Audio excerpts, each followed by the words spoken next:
Sono Angelo Medisciotti, autore e regista dello spettacolo Salone Margherita. Sono in campo, diciamo, come drammaturgo da oltre 30 anni, ho fatto tantissimi spettacoli. Questo musical forse è uno dei fiori all'occhiello di tutta quanta la mia produzione.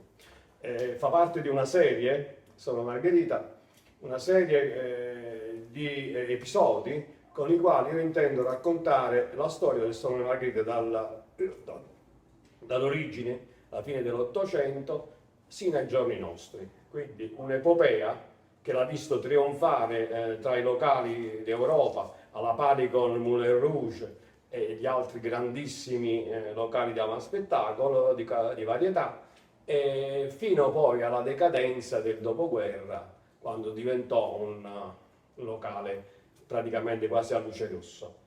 Dunque, praticamente io come racconto la storia del Salone Margherita? Attraverso i suoi artisti. Ogni diciamo, capitolo racconta degli artisti del periodo e dei loro cavalli di battaglia.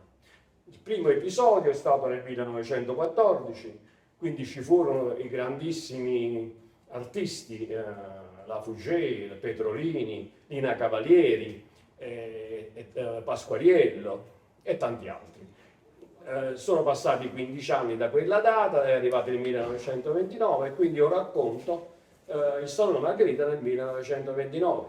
Quindi gli artisti in auge sono Raffaele Viviani, un giovanissimo Totò, una giovanissima Maggio, cioè Giustina Maggio in arte pupilla, e tantissimi altri, la Castagnola che in quella sede conobbe e amò Totò, e tanti altri personaggi, Lucido Alberti, addirittura mi tolgo lo sfizio di far partecipare allo spettacolo Attila Sallustro, che all'epoca era il centravanti del Napoli.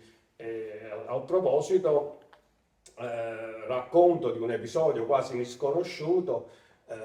Sapete che nel 1929 ci fu l'eruzione del Vesuvio il 3 di giugno, e furono semidistrutti pagani e scafati, per cui tutta Napoli, la Napoli diciamo colta bene, si attivò per aiutare la ricostruzione. Tra i soccorritori ci furono anche giocatori del Napoli, tra cui Attila Sallustro, i quali dedicò alla ricostruzione una parte del suo ingaggio. E questo mi piace di ricordarlo come un episodio positivo della nostra bellissima Napoli. Tra l'altro ci sta un riferimento molto preciso al periodo storico. Siamo nel 1929, quindi 7° anno dell'era fascista. Ci sarà in scena un gerarca, quindi ci sarà pure un lieve accenno alla situazione politica italiana, tant'è che Raffaele Viviani avrà quasi uno scontro con questo gerarca quando gli verrà rimproverato di produrre le sue cose meravigliose in dialetto stretto e non in italiano, che era la lingua dell'impero. Non so cos'altro dirvi, solamente che sto dirigendo un gruppo di eccellenti artisti, tutti professionisti, ognuno una star nel suo settore. Avremo macchiette, macchiettisti, avremo cantanti, tenori, soprani, attori straordinari, e spero di essere all'altezza della direzione che mi accingo a fare. Grazie, buonasera a tutti.